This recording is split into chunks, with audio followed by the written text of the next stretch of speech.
Andrew Costello. I don't think they call you Andrew Costello, do they? Nah, only my mum does. But you can. You call me whatever you like. It's in your presence. I'll call you sir. I'm surprised at you. Thank you for fitting us in, because you seem to spend more time on an aeroplane than a politician. Yeah, but I don't charter my own planes. That's the only difference. And I pay my own way. Oh, God, that's really a novelty. Yeah. No, it's been busy, but it's great. Well, thank you for fitting us in. What you're off to where? Tomorrow I go to Cambodia for 16 days over there. Are you filming or holidaying or working or what? We set up a charity over in Cambodia maybe 12 years ago. So this year I go 5 times to Cambodia, and I do a stint over there. I take South Australians over there, so they come over and work on the charity and check out, where their donations and charity dollars get spent. Yeah, it's pretty cool. Well, it's amazing that you can fit the schedule of just doing the TV show would be enough to keep anyone busy, but you seem to find room for other things. Yeah, it's sort of funny. There's 8 sort of facets to our business. One is the TV show, and there's sort of 8 things that all lead into that. So yeah, I think my wife always says to me, "When are you going to slow down?" But I just love the work, and I just love being busy. I love the stress. I really love being under the pump. Yeah. And I love deadlines and everything like that. I think for me, work's like an addiction. Like I can't shake it. And if I sit still for a day, I just lose my marbles. I go crazy. So, hyperactive. Which is funny, because when I was a young fella, like my parents used to tease me because I was lazy. And they said, I remember mum and dad singing a song that they made up about me, about how lazy I was, when I was maybe 12 or something like that. And yeah, something happened, I think, when I was like maybe about 13, 14, I just started working, and I think I work to the day I die now. Yeah. Well, once you get into the swing of it, you can't stop. Yeah. I have discovered. But did you come from a big family or a small family? Tight-knit? What? Real. You probably couldn't get a more simplistic family if you tried. The old man was the local copper, and mum was a nurse for disabled people, which she still is today. And the old man sadly passed away 5 or 6 years ago. And then just me and my brother in Kadina on York Peninsula. And we were born in Murray Bridge. But back in those days, like the local police in country towns had to move every, I think it was 7 or 10 years. So we moved from Murray Bridge to Kadina, and then they changed that rule so that we could stay. And we grew up there, which was great, having a country lifestyle. Oh, God, yes. Anyone who, it's the best experience for people to go and live in the country. You get a feeling for Australia that you will never get in any other way than living in a small country town. Everybody knows everybody. Yeah. What he's doing, who he's doing it with, how often he's doing it. Yeah, and I think back in the day, that's why they moved the police, because country communities are so tightly knit that the police would become so close with the people they were there to police that they'd move them on to break that relationship. But it is an amazing thing. And now we have a farm. I live just near Unley Oval there, but now we have a farm between Woodside and Harrogate, and I love taking city kids up there mostly and adults to see the animals and be a part of it and to get that connection with the land. How big's the farm? 250 acres. Wow. We run sheep and cattle, and then we've got sheep in a feedlot. Got about 4,500 sheep at the moment, and it's been going really well. But it's funny with the country. I think the Indigenous will talk about like a connection with land, and I think farmers and that have the same sort of connection where you just really feel like I feel really connected to the country. Like I love the trees and the dirt and the rocks and the animals, and I love, the way the birds fly and what they do. And I feel very connected to the country. And I think city people maybe have never had that. And that makes me sad. Like I love waking up in my swag, and I'll inevitably always, if I sleep in my swag, I always put one hand out on the dirt or on the grass. And I don't, it's really weird. Like I love being part of the country. You don't sleep with a rifle, do you? Well, it's funny you should say that. When I started working for SAFM... It's a good idea. Well, when I started, I was a pig farmer before working in the media. Yeah. And I wasn't homeless, but I didn't have a place to stay. Like my home address I used was Kadina. I was trying to save up money for a house deposit, so I worked as a contractor. So I just drove from farm to farm every day, and I slept in my swag for about a year and a half. And then during that time, I started with SAFM. I won this competition and started working for the radio. So I'd finish at the farm, and if I had to work at SAFM, I'd drive to Green Hill Road, and I used to roll my swag out across the road on Green Hill Road in the parklands there. I could find a gum tree or down by the creek and everything. And I just thought it was a great place to camp. And I'd never really been to the city much before. And anyway, I did that. Well, for the first, I guess, maybe 5 months I worked at SAFM. Did the audience know that you were sleeping across until one the day, road? Until one day I got found out, I just didn't think there was anything wrong with it. And also, well, there's nothing wrong with it. It's just, I would think, just weird, dangerous. Yeah. But back then I didn't know. And then one day I was camping over there, and it started to rain, and so I pulled the canvas over my head, like you do when it starts to rain, and then the rain got so heavy that it started to soak through the canvas. And I remember like getting out of my swag, rolling it up, and now it's pouring with rain. And I crossed Green Hill Road in the rain, and I rolled my swag out underneath the building of SAFM to find some shelter. Next morning it was about maybe 5 o'clock or something like that. Like I had woke up to someone kicking my swag. This was that Paul Thompson? Yeah, this homeless dude, like big, long, shaggy hair, and he's just like kicking my swag. This is my spot. Yeah, and he's like, "Get out of here! You can't sleep here." And I was like, "Oh man, I'm just having a quick sleep. I'm going to be gone in an hour. Like, what's your problem? You don't own this land." Or like, I'm a celebrity. Leave me alone. Anyway, so I ended up giving him a mouthful. Like he was telling me to F off, and so I said to him, "You can go and stick it up." And I'm in my boxer shorts, like in my swag, all wet and cold. Anyway, so I rolled my swag up, put in the car, and went into the building. And anyway, I was retelling this story to James Brayshaw and Amanda Blair, who were on the Brekkie show at the time. Yeah. I was saying to Brayshaw, guess what? Bloody barred up by this homeless guy this morning, kicked my swag, he pushed me, telling me to F off and all this. And I said, I gave him a proper mouthful. I couldn't believe how rude he was to me. And then I look out the hallway from the radio station studio, and this dude walks past. He's the new afternoon guy. I said to Brayshaw, I go, who's that? I said, that's the guy. That's the homeless guy. And the big, long, shaggy hair.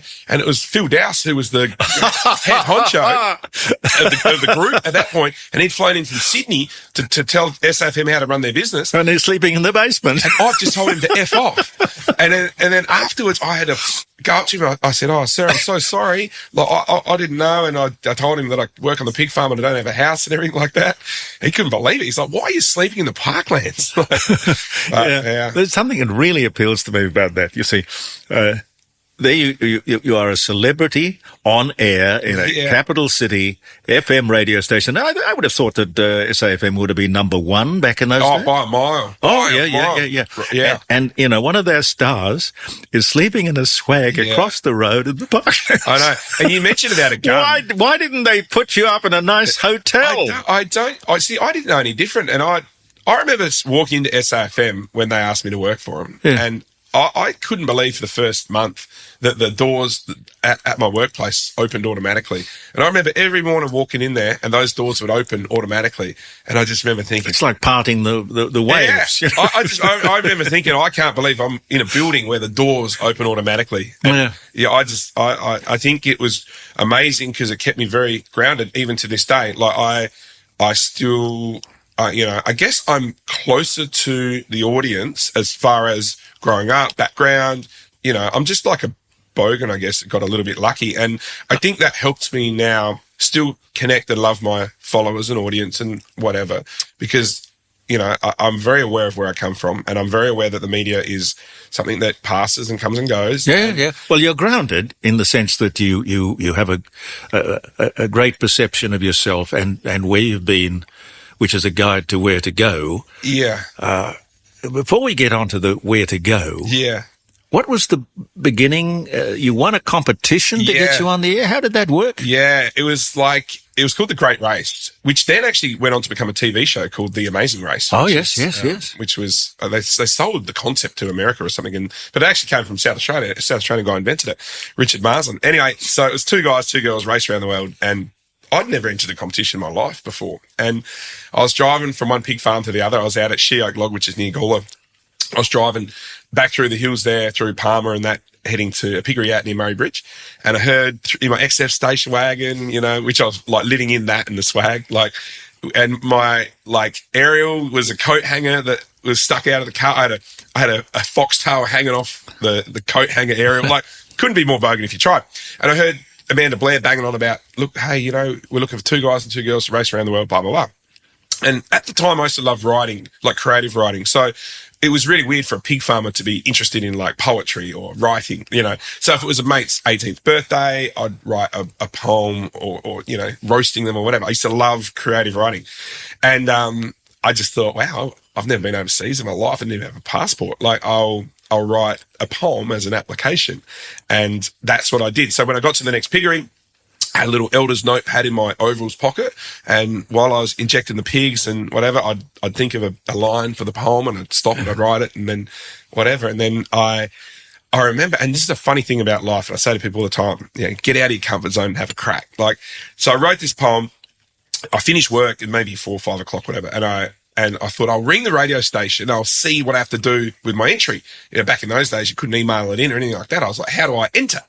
So I climbed to the top of a silo, which holds all the grain and that for the pigs, with a big Nokia phone, big brick phone back in those days. Mm-hmm. Climbed to the top and I rang SAFM. I was so nervous. I felt so silly. And I spoke to, it's now Amanda Blair's now husband. He was on the phone. And I said, oh, mate, I'm just ringing up about that competition. He goes, sorry, buddy, bloody too late. Like, it's all closed off. Today's the last day to enter and it's done. And I was really embarrassed. I said, I'm so sorry. I didn't know there was a deadline, and no hassles, mate. Thanks so much. And then he says to me, he goes, where are you? I said, I'm sorry. He goes, where are you? What can I hear in the background? And he could hear the pigs screaming and carrying on. I said, I'm at a pig farm. He goes, you're at a pig farm? He said, what do you do for a job? I said, I work in a piggery. And he goes, with pigs? I go, yeah.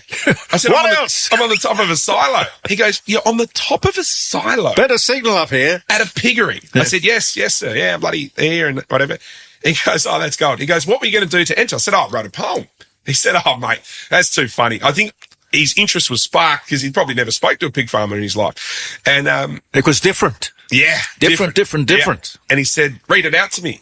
I said, no, right. So I had my notepad. I read it out to him and he was laughing at the poem. And he said, I'll tell you what, young fella, he said, if you get that entry into us tonight, I'll accept your entry even though the deadline's closed. I said, no worries. I had to drop it into Greenhill Road and I was out past Murray Bridge. And my next piggery, I was going to sleep at Murray Bridge that night. My next piggery was the other way. So and I hung up from him, climbed down from the silo, had a shower, and then it's starting to get dark. And then I thought, I can't drive in Adelaide. Like, I don't ever went to Adelaide maybe twice a year anyway, and it's the wrong way. And like, what do I know about radio or anything like that? And then I just went, stuff it. I'm going to do it. Like, so I got in the car and I drove through the dark. Back in the days when you had a UBD, no directions or anything. Oh, yeah. Found the radio station, got there about 9:30. Everything's closed by then. And I was like, righto, I'll write this poem up neatly. Looked through my car, couldn't find a piece of paper to save myself. I'm like, oh, crap. And I only had it written down on a shitty old notepad, covered in pig crap. So I'm like, oh, no. I found a texter, and then I looked in the back of the car, and there was a slab of West End beer that I had in there. So I ripped the back of the beer box off, and I wrote the poem as neatly as I could. And then I wrote Cosi and my phone number down the bottom. And I walked up to the stairs at SAFM, and then those sliding doors I was talking about, they're shut. I thought, no one there. And then I slid the cardboard slab, and I watched it slide out to the middle of the foyer. And I looked at it and I went, oh, how embarrassing. I can't believe my entry's on a beer box. Now I'm like, it's got my name on it. And I drove back to the piggery and I was so embarrassed. I'm like, they're going to think I'm such a bogan. I shouldn't have never come here and whatever. Anyway, next morning, 5:45, the phone rings. We want to get you on air and read out your poem. And I read it out and the rest is history. Like, yeah. But it was that real moment of like, do you have a crack at it? How long were you there? I was SAFM 10 years, and then they fired me.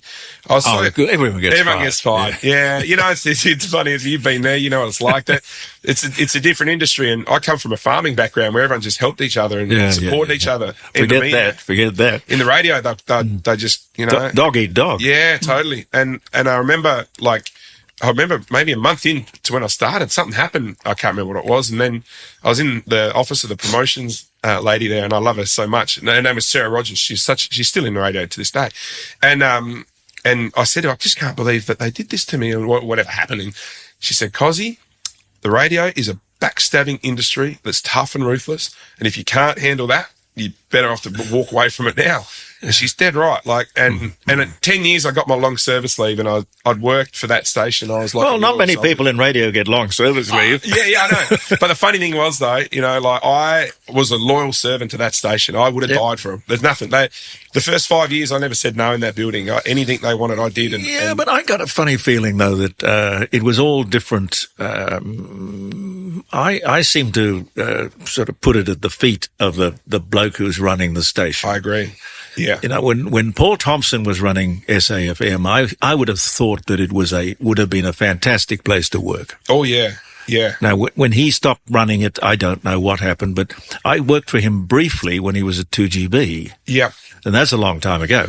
Yeah. But, the head guy is the one who seems to sort of set the stage, call the tune, create the culture. 100%. Yeah, and I think that's important. And what's that saying? A fish rots from the head. And it is that. And I think I learned a lot from working there, and I loved working there so much. But I got my long service leave, and I was so proud to take 2 days long service leave. Is that the only radio station you've worked? So it's pretty funny, and this is radio to a T. They sacked me. They just signed me up on a 12-month contract, and then a month into it, they sacked me. I was like, oh, what happens now? And I got paid every month for 11 months for doing nothing. So I grabbed my young fella, we travelled around Australia, and I had an amazing time because I worked so hard. Yeah, I got paid. And I remember I was up on a cattle station north of Broken Hill, cattle station called Rowena, and we were mustering cattle, and we'd come in at night, and my mate who owns the station, his missus said, Cosi, this radio station, Triple M, has rang me 3 times today. They've tracked you down that you're here. They want you to call them back urgently. I said, it's bloody 6:30. I can't call them back. And she said, no. He said, doesn't matter what time you come in, call this number and call him. Now, I'd only been out on the motorbike that day going, my last pay from SAFM had come into my bank account. So that it was enough to last me another month. And then I was like, after that, I had nothing. I didn't know what I was going to do. So I rang him, and he said, mate, we want you to start working for Triple M. I said, I'd bloody love to. Yeah, no worries. I said, when do you want me to start? He's like, tomorrow. Can you come back from Broken Hill tonight? I said, geez, I'm going to be pushed, but I'll give me an extra day and I'll be there. So SAFM and Triple M are owned by the same company. Yeah. So I go back into the building. I'm on air 2 days later. I've got an announcer job back in the building. Then they re-signed me so that my employment actually continued on, and I was never really not employed. I just got fired for 11 months where they paid me full pay to do nothing, and then they fired me. And then I restarted with them, and I did another, whatever it was, 7 years. Well, the timing and the coincidence of the whole wonderful story, do you get the feeling that somebody's looking after you? Or it's meant to be, or it's fate? I do a lot of work in Cambodia, and the Cambodians are primarily Buddhists, and they are not religious, either way. But I love the Buddhism faith in that they believe a lot around karma. And, my old man and my mum were very kind, generous people. And my old man was the type of bloke, he would do everything for everyone. And I remember as a kid, anyone that's broken down on the side of the road, Dad would always stop. He's that guy. Dad would always let people into the traffic. I suppose they're old-fashioned police officers. Just kind, proper kind. Yeah. And I think I like to think that I'm like my dad in that sense. And I think that if you just keep doing as much as you can for other people and just be as best you can for other people, then I think cool stuff does happen to you. Yeah, look, it's an interesting thing. You mentioned Buddhism. I don't know very much about it, but at one of the darkest points of my life, and really, I would have been like you. After the 11 months, I was in that sort of situation. Yeah. And I got a little box. Yep. That came to me at the radio station, and a little letter, and it was written in the most beautiful copperplate writing, and it just said, "Keep this with you, and no harm will ever come to you."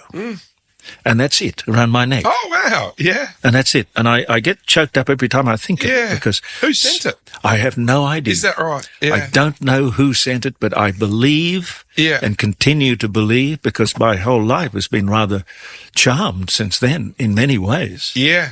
And you know what? Isn't it funny? Like, someone at that point in their life went out of their way, their busy day, and they sent that and they did that for you. And it's a little jade Buddha. Yeah. And I just think that, like, I remember when I started SAFM, and I was like, I'd never really been to the city much. I'd never been to Marion, I'd never been to Glenelg or any of that. Could have told you where any of those places were. And then I remember someone from the Black Thunders gave me a double pass to the movies. The Black Thunders were the breakfast drop. Yeah, giving away stuff and everything. And I'd never received anything for free in my life. And I remember they gave me this double pass to the movies. And I went home. I thought I was king of the world. Yeah. And I went down to the movies was at Marion, and I took my girlfriend, and I thought I was so special. And I walked to the front of the lineup and I handed over I remember vividly, my black double pass to the movies. I gave it to the lady and we went to the movies for free. And I remember driving home and saying to my girlfriend, I said, I just can't believe we had tonight for free. I just never got nothing for free. And I said, if I make it in this industry or in this radio or media or whatever, I said, I'm going to try to replicate that feeling we have had tonight to as many people as possible. Oh, bless you, bless you. And that's the biggest part of my job that I love so much. Like, you know, like we just yesterday announced that we're going to take 500 people for a free night out, 500 people that are over 60 for a free night out, movies, entertainment, everything like that. And that continues my plight, or I guess what I love doing, replicating that feeling I had. Caroline wants to know, what was the movie? Oh, you know what? It was a really bad one, actually. It was like, what was it? Didn't matter, it was free. It was that horror movie, Blair Witch Project, I think it was. Oh, yes, something yes, like that. yes. Yeah. But it was just that feeling, and yeah, I'll never forget it. Like, I'll never ever forget where I come from. And one day the media will have enough of me, and one day I'll get no. You're absolute breath of fresh air. I interrupted you before. You were going to tell me about the rifle. Oh yeah, that's the gun thing. Like, so when I was cruising around to all the different farms and everything like that, I used to have a 22 rifle with me all the time. So sometimes because I always slept at the farm, there might be a fox around the pigs or feral cats, or there might be a pig that needs to be put down. So I'd always have a gun and I'd shoot, foxes and stuff like that, which some people might find a bit weird. But anyway, so the gun, like when you're sitting in your car, like when you're driving, you got the center console, and the 22 rifle sat in that little slot between the passenger seat and the center console. Yeah. It just slid down there. It didn't have a scope on it or anything. It was really quite a small rifle, and I had bullets in the dash and whatever. And I never thought nothing of it. Now, I never used to lock my car. In fact, my car didn't lock. The locks didn't work. No. And I remember one day Amanda Blair said to me, oh, hey, after the breakfast show, can you drop me into the city? And I was horrified. I was like, because she was like this massive celebrity, and I was like, oh, my car's really old. And she's like, oh, no, that's fine. I just need to be dropped in the mall. And I was like, yeah, of course. So I'm like, oh my God, my car's so dirty. My swag's in it. It stinks like pigs, and all my work equipment's in there. Anyway, so I'm literally sweating because I'm so embarrassed that my car's so old and clapped up, and this celebrity is about to get in my car. I couldn't believe it. So we walk downstairs, and she's like, oh, thanks heaps for dropping off. I'm like, oh, no problems. I'll take you wherever you want. She gets in my car and she's like, oh, it smells a little bit in here, doesn't it? I go, oh, it's the pigs. I'm sorry. She's like, oh, that's funny. And then we're driving down Greedy Road. We turn right to go into the city, and we're at the traffic lights. And she just like, she's in the passenger seat. She just like screams, and she's like, there's a gun in here. And I'm like, what? She's like, there's a gun. There's a gun in the car. I go, oh yeah, that's my gun at the piggery now. What? Like, I didn't see anything wrong with it. She's like, you've got a gun in your car? I said, yes, I shoot foxes and blah, blah, blah. And she's like, well, you could graduate to announcers. How? So I never thought nothing. And she goes, but how, what? Like, you don't lock your car? What if someone stole it? Or I go, well, no one would steal it, would they? Like, and then, so that was the last day I had the gun in the car. But it was, I guess, that's the type of person that I was. If you're out in the country, it's part of country life. Definitely, you obviously have to have a gun. Yeah. What do you drive now? Now I have like a Toyota Prado. Yeah. But I'm not into, some people really love cars and stuff. You love cars more than anyone. Yeah. But I have no desire for materialistic possessions at all. Like, I don't buy anything. Well, how do you indulge yourself? No, I don't. You've been incredibly successful. Why wouldn't you indulge yourself? I just have no desire. Like, I have no desire for materialistic possession. I got this shirt for free. Riley O'Brien from the Crows gave me his old training shirt. These jeans I've had for ages.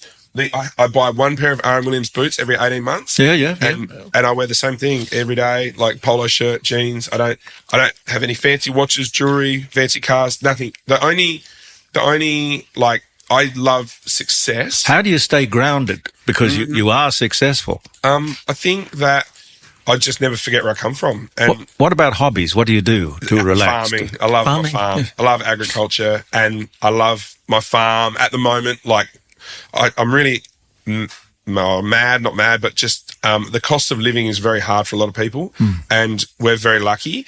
And I feel for people in South Australia that are doing it very tough. So I went to the shops one day and I looked at the supermarket at the price of meat, and I was horrified. And I've been to the Mount Pleasant market about 3 days before, and the sheep price is terrible.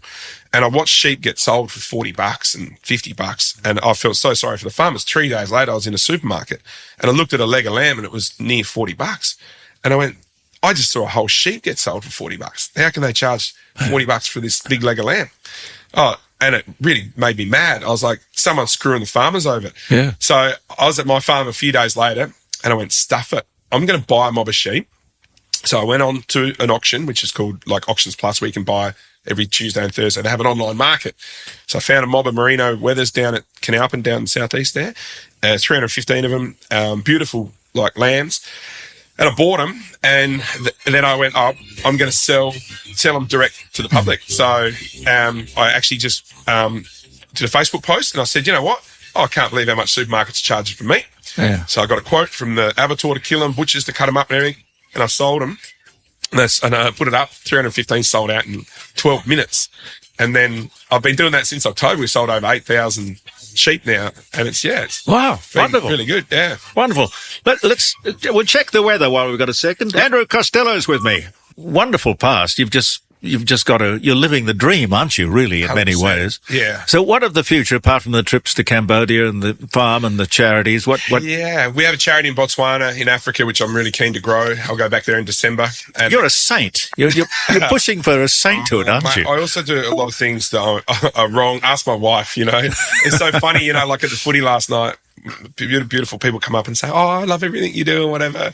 And I always say to my wife, I'm like, why can't you talk to me like that? Like, there's a lot of flaws, like I'm far, far, far from perfect. And it's a funny time to be in the media because I always say to people, like, I'm one sentence away from the end of my career. And I've worked so hard to get to this point, but it's a pretty woke world out there. And, like, I say one thing, I do one thing, or tell me about it. And then Gonski, people are seeking perfection from people in the spotlight. Yeah, but you're packaging your own program, and to that extent, you are the master of your own destiny, which is a great place to be. Yeah, kind of. When SFM fired me the first time, they fired me twice. Like I went, I'll never let someone dictate my career again. So that's why we created South Aussie with Cosi, and we've created all these different avenues that.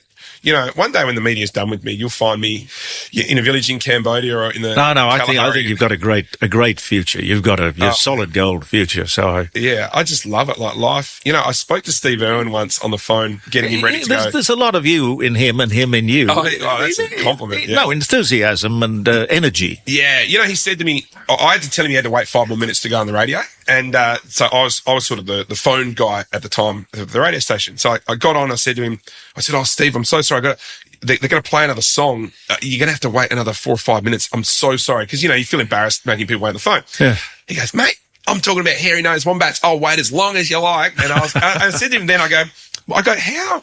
I said, you are just the same as you are on TV as you are just talking to me now on the phone. I said, how do you keep that energy up? Or like, what is it? And he said something that is so true to me. Like, it's exactly how I feel.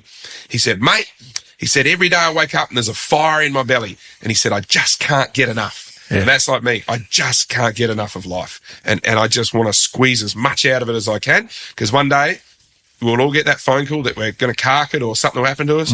And be damned if at that moment I'll be on my deathbed going, oh shit, I wish I'd done this. I wish I'd done that. No, I quite agree with you. I'll do as much as I can and also help as many people as I can because I feel very, very lucky. And if I was still working in the piggery right now, I'd have the same ethos. The only difference is that now we have like 600,000 followers on social media and we have the TV show, which has been number one all year this year and all last year. It's been unreal. And I can use that platform to help a whole bunch of other people. And that's what I love about the media is that it's given me the opportunity to have a bigger voice in the state. And I can use that voice to help people that that would be struggling. Yeah, well, you've made a wonderful career out of those opportunities, and that's the most important thing. And from that, I guess, which you're talking about, we're talking about materialistic possession. From that success comes money, and I earn more now than I did 10 years ago. But I don't care for the money, but I love the success. Like I'm as interested in a Cambodian family being successful in our charity. Yep. That makes me as happy as when I get a client that comes on board and spends money with our company. It's just like I'm that addicted to success, be it small or great, be it for me, for my clients, for other people, or for a stranger. That's my driver. And that'll hopefully. Well, here's more success to you, and thank you very much for coming in. I appreciate it. And I also got to say, your voice is amazing, and it's an honour to be here, mate. I used to listen to you many moons ago, cruising around, and I love what you're doing here. This is a very cool setup. It's unusual. It's a radio station from a dining room table. And the quality's unreal. Like, the setup's fantastic. Your house is beautiful. All the people you have around you, like, you are just so lucky. And I'm so glad that I came in. So thank you very much. Grateful for having me and thinking to include me. Thanks a lot. Yeah.